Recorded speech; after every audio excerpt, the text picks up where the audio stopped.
The 2026 Australian Open has seen its share of drama, but the most unexpected opponent for world number ones Carlos Alcaraz and Arina Sabalenka, along with Yannick Sinner, wasn't a rival player. It was their own wristbands. During their matches, multiple top-tier players were ordered by the tournament to remove their Whoop wearables mid-match. While these screenless devices are officially partnered with the WTA and approved for the ATP Tour, the Grand Slams operate under a different set of regulations. The sudden crackdown has left fans and players asking, what is it about this data that tournament officials find so concerning? Now, it's important to be clear from the start. Neither Tennis Australia nor the ITF has officially stated a single definitive reason for this ban. At least, not at the time of recording this video. What follows are not confirmed explanations, but reasonable and widely discussed possibilities based on how elite tennis, sports integrity, and commercial sport operate. Here are 4 possible issues that may have influenced the decision to keep Whoop off the court. The digital coaching gray area. Tennis has recently modernized its rules to allow off-court coaching. However, wearable technology introduces a new layer entirely. The speculation here is this. If a coach has access to a player's real-time health data, they could theoretically begin influencing match strategy remotely. For example, a coach could signal a player to slow down the tempo or take extended breaks if they see cardiovascular recovery is dropping. This would move tennis away from being a test of player intuition and resilience. It could also further create a divide between the top players who have access to such tech and the rest of the field who struggle to survive on tour. There is no evidence this has happened, but the possibility alone may be something tournament officials are wary of. Here's point number 2, betting integrity and data court-siding. Tennis is one of the most heavily bet-on sports in the world.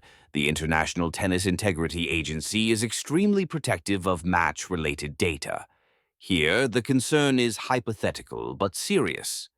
Whoop devices transmit data via Bluetooth. If such live health data were intercepted or accessed externally, it could provide insider information that no fan, bettor, or bookmaker is meant to have.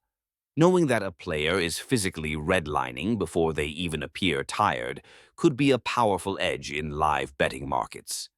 There is no suggestion this has occurred, but in a sport already sensitive to court-siding and betting manipulation, even the risk of such a data stream becoming exploitable is enough to trigger caution. Moving on to the next point, commercial conflicts and ambush marketing. Grand Slams are not just sporting events. They are multi-million-dollar commercial ecosystems built on tightly controlled sponsorship rights. The Australian Open has long-standing relationships with their sponsors, including luxury timekeepers like Rolex. Even though Whoop does not display time or have a visible screen, it occupies premium wrist real estate. The speculative concern here is commercial. By allowing players to wear a tech brand that is not an official AO partner, the tournament may be exposed to what's known as ambush marketing. Again, there is no suggestion Whoop intended this. But Grand Slams are notoriously protective of sponsor exclusivity, and that alone could influence policy. Perhaps the most complex issue of all lies in data protection. Whoop continuously uploads what legally qualifies as personal or protected health information to the cloud. The concern here is legal and hypothetical. Allowing sensitive biological data to be transmitted during a global sporting event creates a complicated liability chain. If a player's health data were hacked or leaked, who would be responsible? The player? The device manufacturer? Or the tournament that allowed the device on court? In an era of high-profile cyber breaches and strict data protection laws, tournament organizers may simply be unwilling to take that risk. However, Whoop CEO Will Ahmed has been vocal in his opposition to the ban, memorably stating, "Data is not steroids." And from a player's perspective, wearables are tools for health, injury prevention, and performance management, not competitive weapons.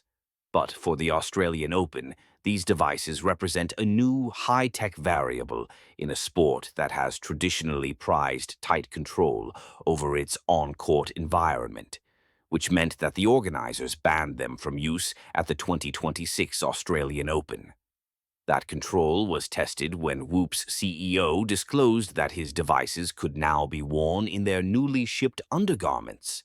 For now, the data war in tennis continues, and while discussions are ongoing about the future role of wearables in Grand Slams, in Melbourne the message was clear. The wristbands stay in the locker room or restricted to training sessions.